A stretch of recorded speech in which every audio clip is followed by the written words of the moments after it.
Liberty's voice, Levin TV. Madison wasn't a fool. Hamilton wasn't a fool. These men knew exactly what they were doing. At every step, they were trying to figure out how to create a governmental system that would protect our liberty, a governmental system that would embrace the consent of the governed without the rule of the mob, a governmental system that believed in sovereignty, but not populism, not majoritarianism purely, because they were concerned about anarchy and they were concerned about monarchy at the same time. The Electoral College, even though it's complicated, even though it's not perfect, has worked beautifully through our over 2 centuries.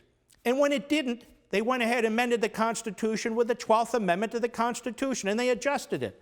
And it still works beautifully.